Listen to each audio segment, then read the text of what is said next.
সকালে ঝুলন্ত অবস্থায় উদ্ধার হলো মুক্তিযোদ্ধার মরদেহ, আর বিকেলে বহুতল ভবন থেকে মিলল এক যুবকের ঝুলন্ত লাশ। মাত্র কয়েক ঘন্টার ব্যবধানে দুই পরিবারে নেমে এলো শোকের ছায়া। একজন মানসিক দুশ্চিন্তায় ভেঙে পড়া বৃদ্ধ, অন্যজনের রহস্যজনক মৃত্যু, যা জন্ম দিয়েছে বহুমুখী প্রশ্নের। চট্টগ্রামের ফটিকছড়িতে গেল ২০ জুন সকালে নিজ বাসভবন থেকে উদ্ধার করা হয় বীর মুক্তিযোদ্ধা জহুরুল আনোয়ারের মরদেহ। নিহতের ছেলে জানান, সম্প্রতি এক আত্মীয়ের কাছে বিক্রি করা জমি নিয়ে জটিলতায় মানসিক দুশ্চিন্তায় ভুগছিলেন তিনি। ধারণা করা হয় ১৯ জুন আনুমানিক রাত ১০টা থেকে পরদিন সকাল ৬:৩০টার মধ্যে যে কোনো সময় সকলের অগোচরে বাড়ির সিঁড়ি কক্ষের রেলিংয়ের সাথে গলায় ফাঁস দেন তিনি। এরা বলতে পারে যে সাহারাস্তা আলোর পরে উনি তো খুব ভোরবেলা উঠে নামাজ পড়ার জন্য। এই জায়গায় কেমন খুশি হলাম, এটা আমি তো বুঝতে পারছি না। কয়টা দিয়ে জানতে পারছেন আপনারা? আমি জানছি তো ফোনে, আমি তো সম্ভবত ৯টা।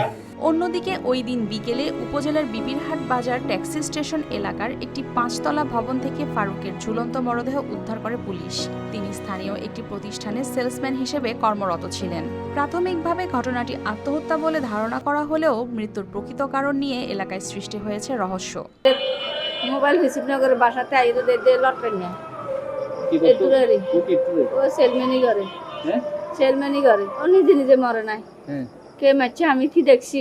মরদেহগুলোর ময়নাতদন্ত শেষে নেওয়া হবে আইনগত ব্যবস্থা, জানিয়েছেন এক কর্মকর্তা। আজকে সকালে হামজার টিলা থেকে সংবাদ পাই যে একজন মুক্তিযোদ্ধা আত্মহত্যা করছে।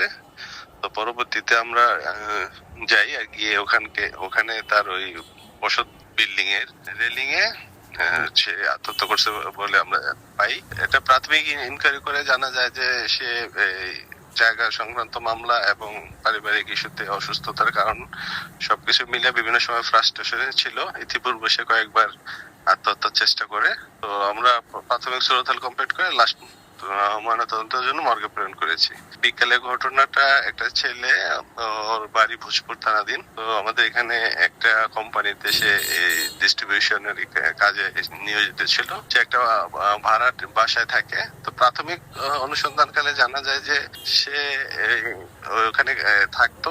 তো আজকে সকালের পরে যে কোনো সময় সে গলায় ফাঁসি দিয়ে আত্মহত্যা করছে। প্রাথমিক অনুসন্ধানে জানা যায় যে সে তার পরিবারের কাছে গতকালকে এবং আজকে সকালে ফোন দিয়ে তার ছেলেদের, তার বাচ্চা আছে, বাচ্চাদের দেখার জন্য মৃত যে আত্মহত্যা করছে তার বাবা মার কাছে প্রার্থনা করে, অনুরোধ করে। কয়েক ঘন্টার ব্যবধানে দুই পরিবারের স্বজন হারানোর বেদনায় ভারী হয়ে উঠেছে ফটিকছড়ি। তবে দুটি মৃত্যুর প্রকৃত কারণ জানতে এখনো ময়নাতদন্ত ও প্রতিবেদনের অপেক্ষায় রয়েছে পুলিশ ও স্বজনরা। News desk, RTV।